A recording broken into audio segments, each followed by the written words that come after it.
I'm going to go over what I call the basics of codependence.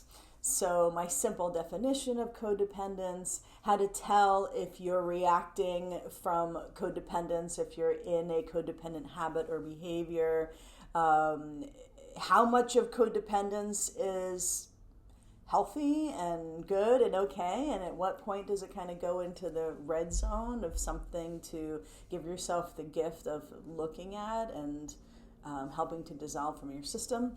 So, okay, I'm Cheryl Fidelman, the Conscious Codependence Coach. My work almost every single day of my life is focused on bringing codependence into the zeitgeist, like normalizing it, having it be an everyday word that we get to sort of talk about and investigate and heal, because it's so unbelievably common. And it's not just in really, really super obvious dysfunctional situations, it's also weaved into our everyday life and easily overlooked, easily ignored, easily swept under the rug, easily kind of considered something that might not be necessary to look at, because if we look at it, it'll open up a whole can of worms that we don't want to look at, right? So it's taboo, it's secret, it's hidden, it's easily overlooked, especially for my demographic of people. I work with high achievers or overachievers who identify as codependent because, when you have a decent job and the bills are paid and everything sort of looks decent on the outside, it's easy to just not look in the blind spot, even though the blind spot is feeding your lack of self-expression, your lack of happiness, your not feeling safe or expressed in your relationships, right? That codependence is sort of sneakily weaving its way through things, but it's easy to sort of ignore it. So I'm out to normalize it. I'm out to have as many people as possible who are willing to look under that rug and actually lean into our true nature, lean into who we are truly designed to be, because codependence eats away at our truth. It eats away at who we're truly designed to be, which is loving and safe and open and connected to our true innate talents, gifts, and passions. And looking at what's easily hidden in order to get there. Okay, so here we go. Please like or subscribe to my channel. Please keep the comments coming. And the Codependent Basics. Here we go. The reason why codependence is so easily swept under the rug is because codependence in and of itself is an act of sweeping ourselves under the rug. Codependence in and of itself is an act of disconnecting from ourselves and disconnecting from our own reality. So sweeping things under the rug in your relationships or at your job or with your family, in and of itself is the essence of codependence. So what we are doing to our circumstances is what we are doing to ourselves. So in our codependent moments, we are blinding ourselves to ourselves. We are disconnecting from our own reality. So then in our relationship, it's a mirroring habit to disconnect from the issues, because we're already disconnected from ourselves. The first point of disconnection is with ourselves. So when we go, I'm disconnected from my boss, or I'm disconnected from my partner, or I'm disconnected from my vision or my purpose, well, the first point of disconnection is within ourselves. So we can always start here. And so codependence in and of itself is any moment when we are dissociated from ourselves and looking to somebody else's reality more than our own. We are disconnected from self. We are looking to find ourselves inside of somebody else's reality more than finding ourselves within ourselves. I do think that there's a good amount of codependence that's really beautiful and really healthy. That there is a healthy level of dependence, depending on another person for our safety. In some situations, there's some truth and beauty to that, where we can find ourselves in a healthy way, surrendering to somebody else to handle the childcare, or handle the bills, or handle your secrets, or handle your heart in some way. So a level of surrendering to another person's reality and depending on their reality for yourself and your safety in life, there's a good amount of that can be really, really beautiful and healthy. I think it goes into the red zone when we are more focused on somebody else's thoughts, what they think about us, what they want, what their preferences are, when we're more focused on somebody else's mind in order to find ourselves, in order to find our own opinion, in order to find our own worth and value, in order to find our preference.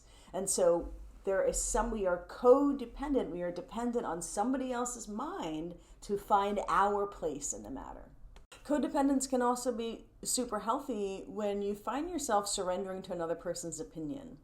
Right? Like you have somebody in your life, like whether it's your partner or your boss or your parent or your sibling, where you really acquiesce to their opinion sometimes because you're like, this person's like super wise and they have a lot more credibility in this particular area, and you really have the experience that they see you and that they get you, and that so you want to surrender to their ideas in a certain situation, right? Or in some relationships, each member of the relationship sort of has their own set of responsibilities, and you just surrender to them handling that certain category of the relationship. I think there's a beauty in that. And it's up to us, right? So in my job as the Conscious Codependence coach, I don't take it on as my job to tell people that they're codependent, right? That it's usually people already identify it for themselves and already feel that it's like in the red zone, and then they come to me and they're like, okay, I get it. Yeah, I'm really disconnected from myself in these particular areas, and I need to come back to having my own inner compass. Because they have in one way or another acquiesced or given themselves to somebody else's reality out of fear, out of an automatic behavior of dissociating from themselves. Another big one for a lot of us codependents, myself included, I used to have this one big time, where there's a really powerful inner punisher. And I have another video on what I call the inner punisher, which is one of the 52 distinctions of my work. Some people may call it the inner critic. I call it the inner punisher because of a lot of us codependents have a very punishing voice in our mind. That if somebody else is mad at us, we think they're going to punish us. Or if somebody else is mad at us, we punish ourselves because we think we said the wrong thing and we ruffled too many feathers and we shouldn't have taken up space. And so our inner punisher oftentimes is what keeps us in a codependent state. It keeps us in our traumatic identity. It keeps us in our codependent behavior because it's more important for us to not be punished by ourselves. It's more important for us to not punish ourselves. It's more important for us to not be punished literally from other people or energetically, because we're often projecting into somebody else's mind that they're mad at us, right?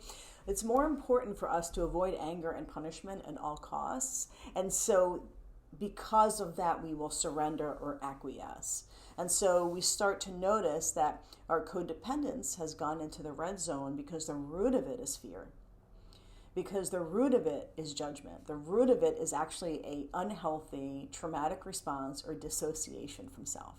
So in my work, through the Conscious Codependence Recovery process, we really start to train ourselves to be able to tell the difference between trust and unsafety. Are we leaning into trust, or are we leaning into the need or the desire to be safe? Are we acquiescing from love or fear? Have we put somebody else in the position of power to the extent that we only have the permission to take up the amount of space that we think that they have for us? So are we free and surrendered, or have we given ourselves over to somebody else's point of view? And through this process, we fully practice presence, which is the antithesis of codependence, right? Codependence is future tripping. Codependence is past tripping. Codependence is not intimacy. Presence is intimacy.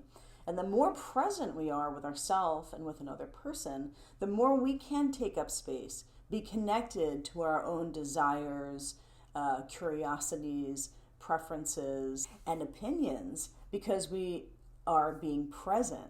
We're not future tripping and thinking, what are they going to say if I say this, right? So full presence, that way, whatever the other person says, we come back to presence. Whatever the other person says, we come back to presence. The basics of codependence are we may say what we want to say and be present in a moment, and then somebody says something and then we go into codependence. So to continually stay in presence as opposed to being present and then defaulting to codependence because somebody said something that threw us off or we felt like we got in trouble or something like that. So maintaining presence moment to moment to moment is actually the basics of conscious codependence recovery. Thank you, as always, for listening to my thoughts, theories, and rants. Please keep in mind our free and monthly Conscious Codependence class is Thursday, October 16th at 3 o'clock Pacific. You can register for free in the description down below. And we're going to go over everything that I talked about in this video, the codependent basics. So if you're new to your investigation of your own codependent habits or behaviors, or if you're a longtime veteran and we've worked together, you've been in the community for a while, you've worked elsewhere in your codependence, please feel free to come. It'll be a great review. And plus, you never know what new stuff arises when we just dig in and go into the basics.